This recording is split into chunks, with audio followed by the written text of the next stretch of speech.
Magandang araw po, welcome po sa aking channel, Love9 TV. Patalasasan po, meron po ba kayong mga properties na napapapayaan or non-performing assets? Plan nyo ibenta, pero wala kayong oras sa pagbibenta nito. Kung ito'y pagkakatiwala nyo po sa amin, tawag lang po kayo sa aking numero, usap po tayo, gawan ko po ng video for free. Yes, libre po, wala po yung babayaran. Tutulungan pa namin kayong mabenta ang inyong property. Kami na po bala sa marketing, sa boosting or paid ads. Even sa tripping, hindi na po kayo mapapagod sa pag-entertain ng mga buyers. Kami na po bala sa lahat.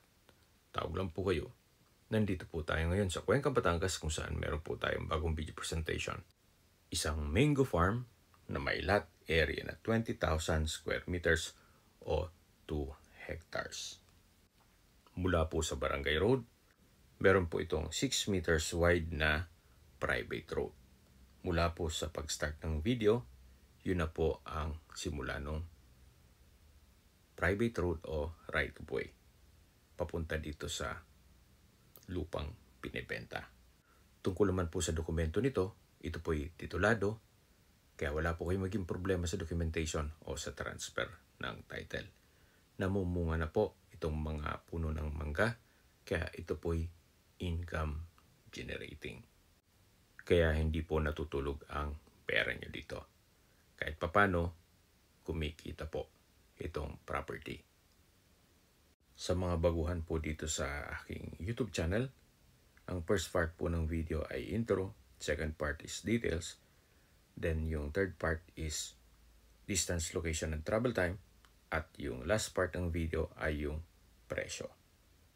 Kaya sana po wag yung skip para makita nyo itong buong property kung anong meron dito bago tayo mag-set ng tripping. Yan po, tunghayin nyo po itong napagandang property. Napakarami pong puno ng mangga. May ilan pong mga fruit-bearing trees gaya ng nyog, langka, papaya, saging at marami pong iba. May mga kabahayan na rin po dito sa area nitong property kaya may access na rin po ng tubig, kuryente at internet provider. Napakatahimik po ng lugar, sariwang hangin at malamig po ang klima. Ito po ay nasa mataas na lugar. Ang estimated elevation above sea level ay 945.5 feet. Kaya maganda rin po itong gawan ng bahay bakasyonan ninyo o retirement home. Dito po sa harapan hanggang dun sa gitna ay patag na patag po. Medyo slope lang po ang terrain pagdating sa dulo, pero pagbaba po ay patag pa rin. Kaya usable po lahat. Wala pong masasayang. Sa mga nag-skip po ng video, summarize ko lang po. Ito pong property ay nasa Cuenca, Batangas at punong-puno po ito ng mga puno ng mangga o ito po'y mango farm o mango farm. Mula po Barangay Road, meron po itong 6 meters wide na private road o right of way.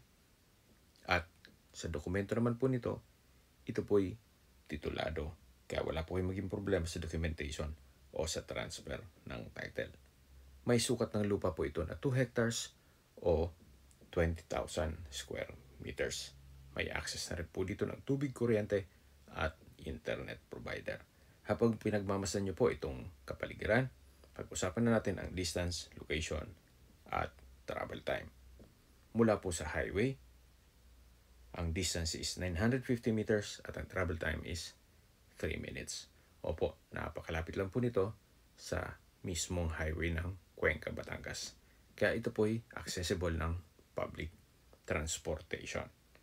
Mula naman po sa bayan ng Cuenca, ang distance is 1.9 kilometers at ang travel time is 5 minutes. Kumpleto na rin po doon gaya ng public market, groceries, convenience store, remittance center, banks, schools, church at hospital. Yan po yung lagi kong binabanggit sa aking video na dapat nyo i-consider sa paghanap ng property, yung meron pong malapit na hospital. Hindi ko noon po sinasabing sakitin kayo. Yan naman po for emergency purpose lang naman. Ito po yung tinutukoy ko na dulong parte ng property kung saan medyo slope ng konti, pero pagbaba po ay patag pa rin. Okay, balik po tayo sa distance, location at travel time. Mula po sa mga beach resort sa Lemery, Batangas, ang distance is 24 kilometers at ang travel time is 36 minutes. Mula naman po sa Batangas City, Batangas Port, Ang distance is 19 kilometers at ang travel time is 36 minutes. Kung manggagaling naman po sa Lipas City, ang distance is 20 kilometers at ang travel time is 36 minutes.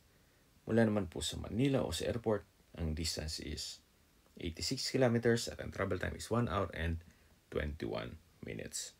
Okay, sa presyo na po tayo. Binebenta po ito ni owner sa halagang 1,200 pesos per square meter. Kung may mga katanungan po kayo, tawag lang po kayo sa aking numero. At sa mga kababayan naman natin nasa ibang bansa, meron po akong Telegram. Sa mga iPhone user man, may message. Meron din pong Imo, Skype, Viber at WhatsApp. Same number lang po, 0917-316-3399. Sa mga nagtatanong naman po ng aming Facebook, meron po aming Facebook page na Nov9TV at Facebook Reels video. Meron din pong TikTok at Instagram. May ibang YouTube channel po kami na The Nov9TV channel at Nov9TV Listings. Sana po naibigyan nyo ang video presentation. Paki-like and subscribe na lang po sa aking channel para ma-update din po kayo sa aking future listings. Kung sakali po hanap niyo mas malaking sukat na lupa, meron din po kami ibang listings na pwede nyo pagpilian. Huwag po kayong mag-atubiling tumawag sa amin, then let us know your budget para malaman namin kung anong property pwede namin i-alok sa inyo. Sa lahat pong viewers, subscriber at nagtiwala po sa amin, salamat po sa suporta. Ingat po kayo lagi at yung pamilya. Maraming salamat.